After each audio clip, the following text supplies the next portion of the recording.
Hello and welcome to the Flourishing Center podcast. I'm Emilia Zhivatovskaya, your host and founder of the Flourishing Center. We are training the change agents of the world and equipping them with research-based tools for healthy, happy, and successful living, and we're so grateful that you're here. This is Science Says, where positive psychology and mind-body expert Emilia Zhivatovskaya will review a recent research study with you and teach you how to put knowledge into action to help you live a flourishing life. Thanks for listening, and let's dive in.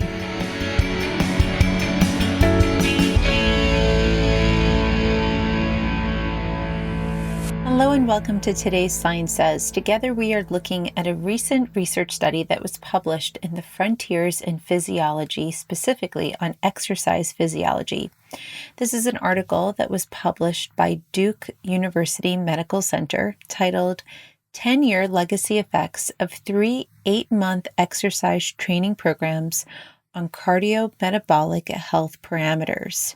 Now, this is not just another research study for me to just tell you that exercise is important. The reason I chose this article to review for you is because this was a research study that looked at an 8-month exercise program and then followed people up 10 years later and looked at what possible impact did participating in this research study make on people's health levels 10 years later.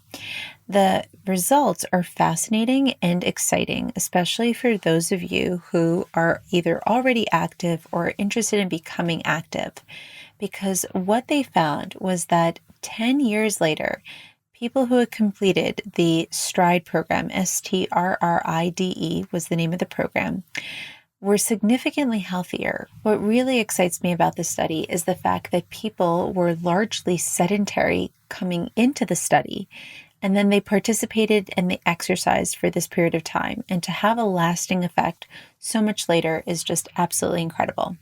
So they brought these subjects in to complete a medical history and physical activity exam and questionnaires. They measured their height, their body weight, their blood pressure, their waist and circumference measures, their peak VO2, fasting blood samples were analyzed for glucose, insulin, and lipids. And of the total subjects that had both completed the earlier study 10 years ago and the study afterwards, they had over 100 participants in this study. And what they found was about a 10.5% decrease in VO2 over the next 10 years. This is a measure of cardiovascular fitness. They found that all 3 exercise groups had experienced a decrease in their waist circumference after this participation. And they found that those who participated in moderate intensity exercise had the greatest 10-year reduction in fasting insulin compared to all of the other groups. And what they found was that previously sedentary individuals exhibited specific differences within the intervention, and especially in the way that it impacted their cardiorespiratory fitness and their cardiometabolic parameters. So let's take a deeper look. They found that when people were enrolled into the study, they were overweight or obese men and women aged 40 to 65 years old with mild to moderate dyslipidemia.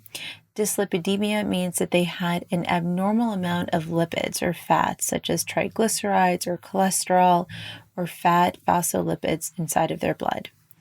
Then they were randomly assigned to one of 4 conditions: continuing to be inactive, taking on a low amount or moderate amount of intensity exercise, a low amount of vigorous intensity exercise, or high amount of vigorous intensity exercises. And again, for the 10-year reunion, they completed the same medical history exams that they could and physical activity questionnaires, with a few of them changed. They even obtained fasting blood samples for the subjects that had participated in the reunion. What they found is that the people who participated in the most vigorous intensity training had the biggest impact to their cardiorespiratory fitness. And they looked at this reduction for being almost half compared to controls in terms of their cardiovascular fitness, those who had done strong, intense training. And I think it's so interesting that all of the participants in all of the exercise groups had maintained their waist to circumference ratio or decreased it. The only group that had their waist circumference go up over the course of the 10 years was the control group that didn't do any activity. This is so important because we know that waist circumference, especially hip to waist ratio, is a predictor of morbidity. And so it's an important thing for us to keep it down. They also found that the moderate intensity group had a significant reduction in their mean arterial blood pressure, which is the blood pressure measure that most people use. And we know that, again, this is an important measure to well-being. And they found the greatest reduction in fasting insulin to the moderate intensity exercise group. They found that this was consistent with previous research on aerobic fitness.